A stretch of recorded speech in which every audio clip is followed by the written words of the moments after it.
आज मैं आपसे डॉक्टर आर के भारती एक बहुत ही महत्वपूर्ण विषय पर बात करना चाहता हूँ और वो विषय है भारत के अंदर ईसाईयत और इस्लाम का प्रचार और प्रसार क्यों हुआ, इसके क्या कारण थे। तो इस विषय में मैं कुछ जो फैक्ट हैं वो आपके सामने रखना चाहता हूँ। और जैसा कि आप जानते हैं कि ये भारत जो था एक हिंदुत्व प्रधान देश था। This was a country of Hindus. तो हिंदुओं का देश था। लेकिन जब इस देश के अंदर अरब आए, उनका इन्वेजन हुआ, तो मुट्ठी भर अरब वहाँ से आए और उसके बाद में तलवार के जोर पर उन्होंने यहाँ पर सत्ता पे कब्ज़ा किया। चाहे वो महमूद गजनवी है या मोहम्मद गोरी है, और बार बार भारत पर अटैक होते रहे। मुस्लिम इन्वेडर्स जो थे यहाँ पे आते रहे और यहाँ की जितनी धन संपदा थी, मंदिरों को तोड़ना, हिंदुओं को मारना, उनकी औरतों से बलात्कार करना, उनको कैदी बना करके अपने साथ में ले जाना, फिर उनको गजनी की मंडियों में दो आने में बेचना, तो ये सब चलता रहा। और ये इस्लामिक कल्चर था। और क्योंकि इस्लाम के अंदर लूटपाट करना या किसी की बहन बेटी को उठा करके ले जाना, ये सब माले गनीमत कहलाता है। तो ये माले गनीमत जो था चलता रहा और इसके कारण यहाँ के जो मूल निवासी थे, यानी जो यहाँ के हिंदू थे, वो पीड़ित होते रहे। और क्योंकि यहाँ के राजा लोग जो थे वो भी आपस में लड़ते रहते थे और वो एक दूसरे का ऐसे समय में साथ नहीं देते थे और पुराने बदले और बैर भाव जो थे उनको भुगताने की कोशिश करते थे। अतः वे भी इन आक्रांताओं के साथ में मिल जाते थे और मिल कर के, और जो था हिंदू राजा सहयोग नहीं करता था, बल्कि वो मुसलमान आक्रांता जो होते थे उनके साथ में मिल कर के अपने दुश्मन राजा के यहाँ पे अटैक कर देता था और फिर उसको पराजित करके, और वो जो था इसमें खुशी महसूस करता था। तो इसका एग्जाम्पल आप जानते हैं कि पृथ्वीराज चौहान जो था उसको जयचंद ने बदला लेने के लिए मोहम्मद गोरी को बुलवाया और मोहम्मद गोरी 17 बार भारत में आया, हारा, और 17वीं बार वो जीता। और जीतने के बाद में उसने पृथ्वीराज चौहान को कैद किया और गजनी लेकर के चला गया। तो दिस इज़ ऑल हिस्ट्री।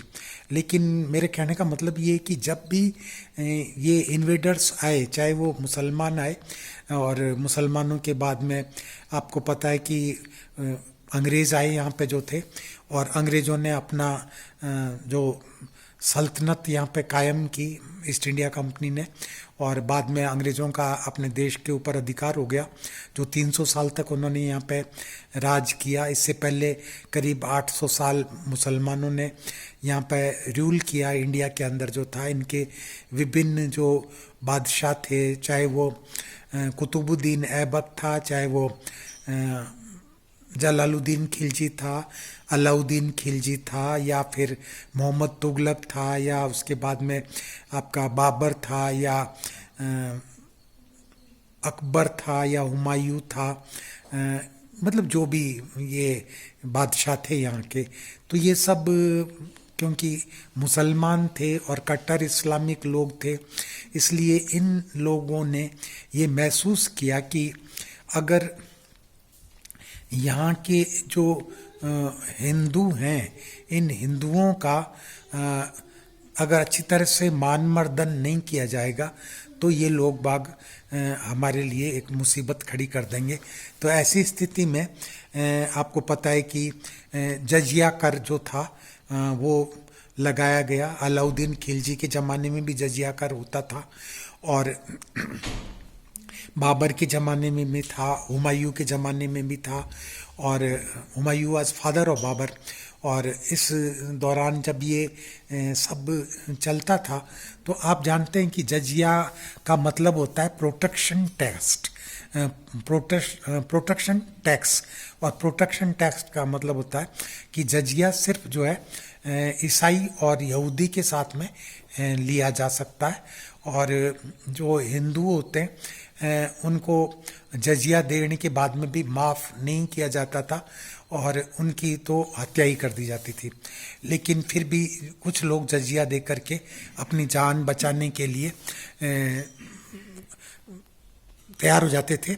और आप जानते हैं कि जजिया कर लेने का तरीका ये होता था कि जो कर देने वाला होता था उसको एक निश्चित रकम जो थी वो हर साल देनी होती थी। जो वहाँ के प्रशासक होते थे, एडमिनिस्ट्रेटर्स होते थे, जो वहाँ के काजी होते थे, उनको जो था, और जजिया देने वाला आदमी नीचे बैठता था, जजिया लेने वाला आदमी ऊपर बैठता था, और फिर उसकी हथेली में थूका जाता था, और उसके बाद में फिर जो था उसको से वो जजिया वसूल किया जाता था। तो that was standard practice of taking जजिया कर जो था। और ये जजिया कर की जो परंपरा थी ये इस्लाम के अंदर अभी भी जहाँ पे ये डोमिनेंट हो जाते हैं तो वहाँ पे ये रहती है, और जो कमज़ोर लोग होते हैं उनसे जजिया वसूल करना इस्लाम का मतलब फ़र्ज हो जाता है। तो खैर जो भी हो, इसके बाद में फिर ये हुआ कि जब लोग बाग तलवार की जोर से कन्वर्ट किए गए, और ये कन्वर्जन का काम मोहम्मद जो था आपके अलाउद्दीन खिलजी से लेकर के और जितने भी औरंगजेब तक जितने बादशाह हुए उन सब लोगों ने एक कन्वर्जन किया। और इस कन्वर्जन के कई कारण थे। एक तो कारण ये था कि कुछ लोग तो तलवार के डर से अपने धर्म को परिवर्तन करने के लिए बाध्य हो गए। कुछ लोग ऐसे थे जिन लोगों के समझ में ये आया कि अगर हम मुसलमान बन जाते हैं तो हमारी सामाजिक स्थिति बेहतर हो जाएगी, क्योंकि अपने हिंदू समाज के अंदर बहुत से लोग जो थे वो अछूत कहलाने लग गए थे। और ये क्योंकि जो वर्ण व्यवस्था थी वो वर्ण व्यवस्था विकृत होती चली गई। पहले वर्ण व्यवस्था जो थी वो कर्मों के अनुसार थी, यानी जो कर्म आप करेंगे उस हिसाब से आपका वर्ण होगा। तो अगर आप अध्यापन करते हैं, पढ़ाते लिखाते हैं, तो आप पंडित हैं, ब्राह्मण हैं। अगर आप देश की रक्षा के लिए हथियार उठाते हैं तो आप क्षत्रिय हैं। अगर आप व्यापार करते हैं, कृषि करते हैं, देन यू आर वैश्य।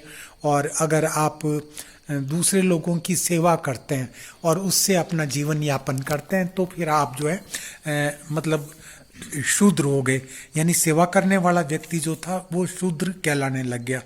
लेकिन कालांतर के अंदर ये स्थिति हो गई कि ये जो वर्ण व्यवस्था थी वो वर्ण व्यवस्था जन्म के साथ में निर्धारित होने लग गई। और जो जिस घर में पैदा हो गया, चाहे वो वैसे काम कसाई का करता हो लेकिन वो ब्राह्मण है तो वो ब्राह्मण ही कहलाएगा। और अगर कोई शूद्र है, वो चाहे टीचर है या पढ़ाता लिखाता है, लेकिन वो जो है शूद्र ही कहलाएगा, वो ब्राह्मण नहीं कहला सकता। इसी तरह से जो काम करने वाले समाज की श्रेणी थी, जैसे कि नाई था, दर्जी था, मोची था, आपका हलवाई था, तो ये सब नीची नज़रों से देखे जाते थे। यहाँ तक कि वैद्य को भी कोई बहुत अच्छा मतलब रेस्पेक्टेड वो औहदा नहीं था समाज के अंदर। उस समाज के अंदर धीरे धीरे ये विष पनपता चला गया कि जो शारीरिक मेहनत करता है, जो दूसरों के लिए काम करता है, वो व्यक्ति जो है शूद्र है और उसके साथ में रेस्पेक्टेबल ट्रीटमेंट नहीं होना चाहिए। और इसी वजह से जो लोग बाग युद्ध में हार जाते थे, पराजित हो जाते थे, तो पराजित लोगों को, चाहे वो किसी भी जाति का हो, चाहे वो क्षत्रिय हो, चाहे वो वैश्य हो, चाहे वो ब्राह्मण हो, तो उन सब लोगों को ऐसे काम करने के लिए बाध्य किया जाता था कि जो काम करने से किसी आदमी का मान भंग हो, यानी उसका अपमान हो। तो जिनका मान भंग कर दिया जाता था उन लोगों को भंगी कहा जाता था। और ये भंगी शब्द जो है, इसका मतलब है कि हमने इसका मान भंग कर दिया, अब इसके अंदर इसका कोई रेस्पेक्ट नहीं रह गया। और जब ये मान भंग किसी व्यक्ति का कर दिया जाता था तो फिर उसको जो था, जो निकृष्टतम काम है समाज के अंदर, वो निकृष्टतम काम जो था वो दिया जाता था, जैसे कि मलमूत्र उठाना, सफाई करना और झाड़ू लगाना, गंदगी उठाना, मरे हुए पशुओं को उठाना, तो ये सब काम उन लोगों को दिए जाते थे। तो युद्ध में जो भी पराजित हो जाती थी सेना, तो उस सेना के जो व्यक्ति कैद हो जाते थे, जो गुलाम बना लिए जाते थे, उन गुलामों को फिर आप जो था इस श्रेणी में डाल देते थे। और इस श्रेणी को आप कह सकते हैं कि शूद्र की श्रेणी है ये।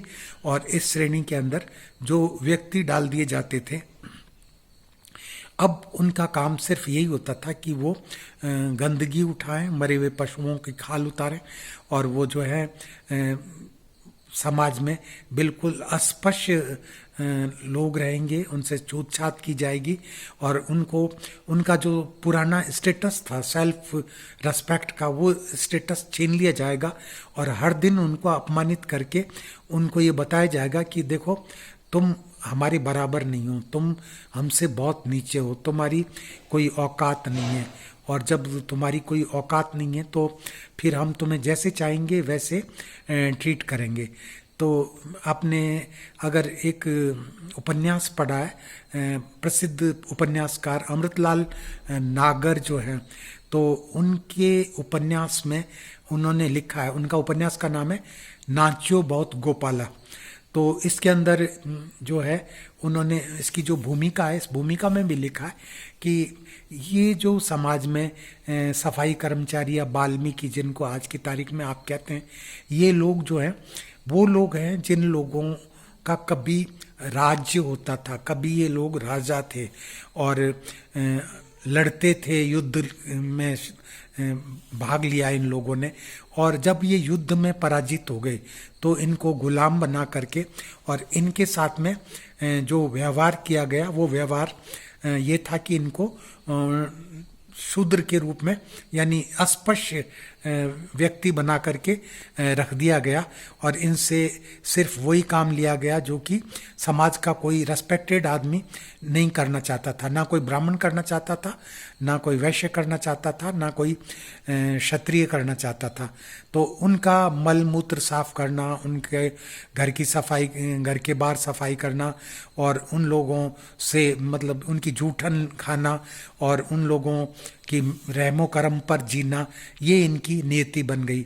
और अमृतलाल नागर ने ये भी लिखा है कि ये जो वाल्मीकि लोग हैं इनमें आपको राठौर जाति भी मिल जाएगी, चौहान भी मिल जाएंगे, इसके अंदर बिड़ला जो होते हैं वो भी मिलेंगे। यानी अलग अलग जो रेस्पेक्टेड कास्ट होती थी किस ज़माने में, वो सब रेस्पेक्टेड कास्ट के लोग जो थे बाद में कालांतर में जो थे वो बन गए। कालांतर के अंदर वो लोग जो थे मतलब अस्पृश्य बन गए, अछूत बन गए। और फिर इन अछूतों के साथ में समाज में जो व्यवहार किया जाता था वो ये था कि ये लोग मंदिर नहीं जा सकते थे, ये लोग जो थे गांव के कुएं से पानी नहीं भर सकते थे, ये लोग जो थे किसी भी उच्च समाज की मीटिंग में शामिल नहीं हो सकते थे और इनका काम था सिर्फ दास वृत्ति करना और उन लोगों के साथ में सहयोग करना जो कि इनको ऑप्रेस करते थे, जो इनको दबाते थे, क्योंकि इनके पास में किसी तरह की शक्ति रही नहीं थी। फिर एक चीज़ आप और देखिए कि हमारे इस हिंदू समाज के अंदर एक पुस्तक लिखी गई मनुस्मृति, और मनुस्मृति के अंदर भी ये स्पष्ट रूप से लिखा गया कि दो व्यक्ति ऐसे हैं समाज में जिनको संपत्ति का अधिकार नहीं है।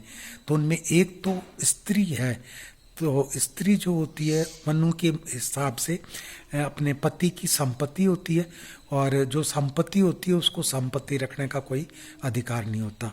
और दूसरा जो शूद्र होते हैं, वो शूद्र भी जो है वो भी क्योंकि अपने मालिक के गुलाम होते हैं, उसके नौकर होते हैं, इसलिए उनको भी कोई प्रॉपर्टी रखने का अधिकार नहीं होता, क्योंकि वो खुद ही मालिक की एक संपत्ति होते हैं। तो इस वजह से ये लोग कभी कोई संपत्ति अर्जित करके नहीं रख सकते थे, और इनको कोई संपत्ति बनाने भी नहीं दी जाती थी। अच्छा, अब जब इस तरह का विषाक्त वातावरण समाज में तैयार हो गया, और उस समय जैसा कि आप जानते हैं कि जो हिंदू परंपरा के अनुसार बहुत से ऐसे कानून बने हुए थे जो इस समाज को रसातल की तरफ लेकर के जा रहे थे। जैसे कि आपको पता है यहाँ पे सती प्रथा अपने देश के अंदर चलती थी, और इसके अगेंस्ट में आपको पता है कि ईश्वर चंद्र विद्यासागर ने विरोध किया था इसका, और इसके बाद में ये सती प्रथा अपने देश से समाप्त हुई थी। इसी प्रकार आपको पता है उस जमाने के अंदर जो है समुद्र पार यात्रा करके जाना जो था वर्जित था, और इसके लिए जाति से लोग बहिष्कृत कर दिए जाते थे। तो ऐसे लोग जो थे वो समाज में वापस अपने को पुनर्स्थापित नहीं कर सकते थे, तो वो लोग अपने आप को अपमानित महसूस करते थे।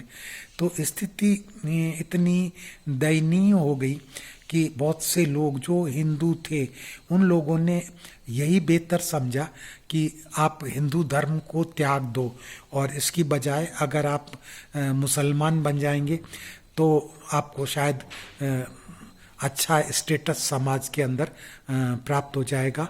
अगर आप ईसाई बन जाएंगे तो आपके बच्चे शिक्षित हो जाएंगे, और आप की आर्थिक स्थिति अच्छी हो जाएगी, आपको घर बना करके दे दिया जाएगा, और इस सब के लिए अगर ज़रूरत पड़े तो आप अपने देवी देवताओं की मूर्तियों को कुएं में जा कर के डाल दो, नदी में बहा दो, और आप जो है पूजा बंद कर दीजिए, और आप जो है क्राइस्ट की पूजा कीजिए या नमाज पढ़िए, अल्लाह का दीन स्वीकार कर लीजिए।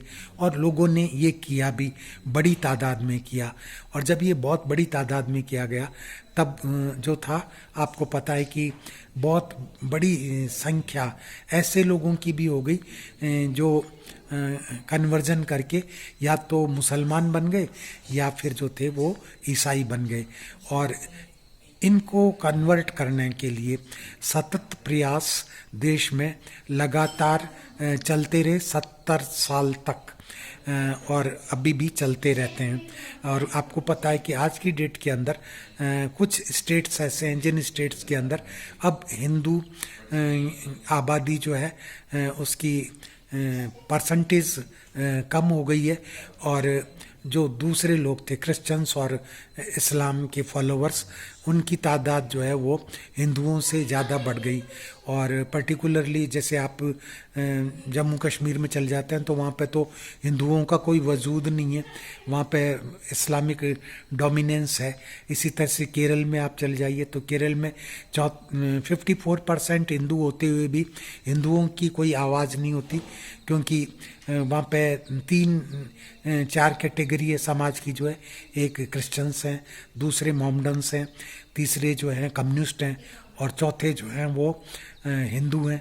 तो वो जो हिंदू कम्युनिज्म स्वीकार कर लेते हैं, उन कम्युनिस्ट हिंदुओं से ये एक्सपेक्ट किया जाता है कि वो पूजा पाठ वगैरह नहीं करें, मंदिर वगैरह नहीं जाएं, किसी देवी देवता की पूजा ना करें, कोई धार्मिक कर्मकांड ना करें, क्योंकि अगर वो ऐसा करेंगे तो फिर उनको कम्युनिस्ट पार्टी से निकाल दिया जाएगा। और ये होता है। और यही वजह है कि अब जो रियल हिंदू हैं उनकी परसेंटेज जो है अब 25% के करीब रही होगी या उससे भी कम हो गई है। और यही वजह है कि आज आप चाहे पश्चिम बंगाल में चले जाइए, चाहे आप आसाम में चले जाइए, चाहे आप केरल में चले जाइए, या फिर आप झारखंड में चले जाइए, उत्तराखंड में तो खैर अभी इतनी ख़राब स्थिति नहीं हुई है, लेकिन जम्मू कश्मीर के अंदर और आपके कुछ और उत्तर प्रदेश के अंदर भी जो मुस्लिम डोमिनेंस है वो बढ़ती जा रही है। और यहाँ पे बहुत सारे शहरों के अंदर जो आबादी है वो मुस्लिम्स की बहुत ज़्यादा है। और कुछ एरिया जो है आपके चाहे संभल है, चाहे आपका मुजफ्फरनगर है, चाहे मेरठ है, चाहे आपका सहारनपुर है, तो इन सब में बहुत बड़ी तादाद के अंदर मोमडन वोटर्स बढ़ते जा रहे हैं। और जैसा कि आप को पता होना चाहिए कि इस्लाम के अंदर जो है डेमोक्रेसी कोई चीज़ नहीं होती है। इस्लाम के अंदर जो कुछ होता है सब शरीयत ही होती है, और शरीयत के अकॉर्डिंगली डेमोक्रेसी कोई मायने नहीं रखती। वहाँ कॉन्सेप्ट ऑफ नेशन नहीं होता, वहाँ कॉन्सेप्ट ऑफ रिलीजन होता है, यानी देश कुछ नहीं होता, मज़हब और धर्म जो है सबसे ऊपर है। और मज़हब के लिए आप किसी भी आदमी को कत्ल कर सकते हो, और अगर वो मज़हब की राह पे नहीं चलता तो उसको आप काफिर डिक्लेयर कर सकते हो। तो ऐसी स्थिति के अंदर धीरे धीरे जैसे जैसे आबादी में प्रतिशत बढ़ता जाता है ऐसे लोगों का, और जहाँ पे 30% से ज़्यादा ये लोग हो जाते हैं क्रिश्चियंस और मोमडन्स, तो उसके बाद में फिर वो एरिया जो होता है उन्हीं की रहमो करम पर हो जाता है। और वहाँ पे कोई भी ऐसा व्यक्ति इलेक्शन नहीं जीत सकता जिसको ये लोग पसंद नहीं करते। और यही वजह है कि इनको खुश करने के लिए मायावती जो है 100 मोमडन्स को टिकट देती है अपनी पार्टी के। मुलायम सिंह यादव सैकड़ों लोगों को जो मोमडन्स हैं उनको टिकट देते हैं, और जिससे कि उनकी पार्टी का वर्चस्व कायम हो सके और वो ज़्यादा से ज़्यादा संख्या में जीत सकें। तो ये जो डेमोक्रेसी है वो उस दिन तक चलेगी इस देश में जिस दिन तक ये जो आबादी